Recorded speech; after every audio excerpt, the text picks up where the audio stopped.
രാവിലെ ചപ്പാത്തി കുഴയ്ക്കാൻ തുടങ്ങിയപ്പോൾ തൊട്ട് നീരവ് പറഞ്ഞു തുടങ്ങിയതാണ് ചപ്പാത്തി പരത്തി തരണ ഞാനാണ്. കേൾക്കേണ്ട താമസം എന്താ, ഞാൻ വേഗം കോഴിയും തട്ടൊക്കെ കൂടി കൊടുത്തു. എന്നിട്ട് ഞാൻ ഒരു സൈഡിൽ കറി വെക്കാനുള്ള പരിപാടിയാണ്. തട്ടിമുട്ടി കൂട്ടി കുറച്ചൊക്കെ പരത്താൻ പഠിച്ചു കേട്ടോ. ബാക്കിയുള്ള അവസാനം ഞാനും സഹായിച്ചു കൊടുത്തു.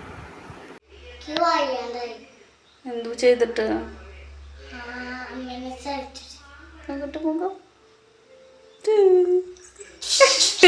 നീരവ് സൈഡ് ഒതുക്കിയപ്പോൾ ഞാൻ മെല്ലെ പോയിട്ട് പരത്തി തീർക്കാൻ വെച്ചേ. എൻ്റെ വീട്ടിലൊക്കെ എൻ്റെ ചെറുപ്പത്തിൽ സൺഡേസിലൊക്കെ ഞാനും അച്ഛനും കൂടി ആയിട്ട് ചപ്പാത്തി പരത്താറ്. അതുകൊണ്ട് കുറച്ചൊക്കെ അച്ഛൻ എനിക്കും തരും, ബാക്കി അച്ഛൻ പരത്തും. അങ്ങനെ ഞാൻ കുറച്ചൊക്കെ എക്സ്പേർട്ട് ആയിട്ട് ഇനി അപ്പോൾ പരത്താൻ പരത്തണേലും എൻ്റെ അച്ഛൻ തന്നെയാട്ടോ എൻ്റെ ഗുരു. ആദ്യം തന്നെ കുക്കറിൽ ഉരുളക്കിഴങ്ങ് വേവിച്ച് വെച്ചോണ്ട് പിന്നെ കടുക് പൊട്ടിച്ചിട്ട് സവോള വാട്ടുക വേണ്ടിയിരുന്നുള്ളൂ കറക്കിട്ടോ. പിന്നെ ഞാൻ സൈഡിൽ പാനും കൂടെ വെച്ചോണ്ട് നീരവ് എന്നെ സഹായിക്കാൻ. നീരവ് ഇപ്പോൾ പണികൾ പഠിക്കണോണ്ട് തന്നെ കുട്ടി എന്തായാലും പട്ടിണിക്ക് കിടക്കില്ല, എവിടെ പോയാലും ജീവിച്ചോളൂ. ചപ്പാത്തി വേഗം ഇട്ടിട്ട് പിന്നെ വേവിക്കാനുള്ള പണിയും കൂടെ അവന് കൊടുത്തു. ചെറിയ ചെറിയ സഹായങ്ങൾ കേട്ടോ, വലിയ കാര്യമായിട്ട് കൊടുക്കില്ല. കാരണം അടുപ്പാണ്, തീയാണ്, പൊള്ളും, ചൂടാണ് ഒക്കെ എനിക്കറിയാം. അതുകൊണ്ട് തന്നെ എപ്പോഴും എൻ്റെ മുന്നിൽ വെച്ചിട്ടുള്ള ഈ ചെറിയ ചെറിയ പരിപാടികൾ മാത്രമേ ഞാൻ ജീവിക്കാം. എനിക്ക് പഠിക്കണേനും കൂടുതൽ ഇഷ്ടം ഇങ്ങനത്തെ ഓരോ ചെറിയ ചെറിയ പരിപാടികൾ, അപ്പോടം പണികൾ, അടുക്കള പണികൾ. അതുകൊണ്ട് നീരവിന് അത് തന്നെയാണ് ഇഷ്ടം എന്ന് തോന്നുന്നു. അവൻ വേഗം വേഗം പണികൾ പഠിക്കാൻ തുടങ്ങിട്ടോ. എൻ്റെ ഒരു സന്തോഷം എൻ്റെ മുഖത്ത് നീരവൻ്റെ മുഖത്തും കാണാൻ പറ്റും. ചെറിയ സന്തോഷമല്ല, ഇതൊക്കെ നമുക്ക് വലിയ സന്തോഷങ്ങൾ തന്നെയാണ് കേട്ടോ. എന്ത് നല്ല കാര്യങ്ങൾ ചെയ്യുമ്പോഴും അതിൻ്റെ കൂടെ നിന്ന് അഭിനന്ദിക്കാനും പ്രോത്സാഹിപ്പിക്കാനും ഒന്നും ഞാൻ മറന്നു പോകാറില്ല. അതുകൊണ്ട് തന്നെ കുട്ടിയുടെ നിലയിലായിട്ട് എപ്പോഴും എന്ത് ചെയ്യുമ്പോഴും കൂടെ ഉണ്ടാവും. അതന്നെ ഒരു സന്തോഷം. എല്ലാ കുട്ടികളും അങ്ങനെ വരുന്നില്ല എന്നാണ്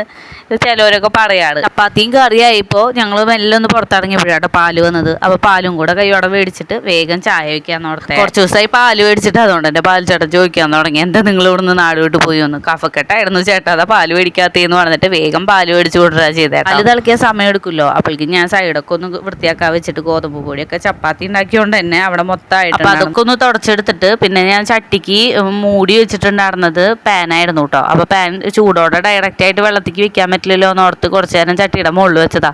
അതെടുത്തിട്ട് കഴുകാൻ വെച്ചു. പിന്നെ ഇതാ ബ്രഷും എണ്ണപാത്രവും എല്ലാം കൂടെ കഴുകാൻ വെച്ചു. അതിൻ്റെ ഇടയിൽ പാലൊന്ന് ചൂടായപ്പോൾ കുറച്ച് പഞ്ചസാരയൊക്കെ ഇട്ട് വെച്ചു കേട്ടോ. പിന്നെ ഇതാ കറിയും കൂടെ പാത്രത്തിലാക്കി വേഗം കൊണ്ട് വെച്ചപ്പോഴേക്കും ചായ തിളച്ചു. ചായയിൽ ഇട്ടിട്ടുണ്ടായിരുന്നേ. ഇതിൻ്റെ ഇടയിൽ അകത്തേക്കൊന്ന് പോയപ്പോൾ നീരവോടെ പാട്ട് തുടങ്ങിയിട്ടുണ്ടായിരുന്നു, വിശക്കണേ വിശക്കണേ പറഞ്ഞിട്ട്. അപ്പോൾ ചായ തിളച്ചപ്പോഴേക്കും കൈയോടെ ഞാൻ അത് കപ്പിൽ ഒഴിച്ചു. അവൻ്റെ കപ്പ് പച്ചയാണ്, എൻ്റെ കപ്പ് ഓറഞ്ചാണ്. അങ്ങനെയൊക്കെ ഉണ്ട് കേട്ടോ.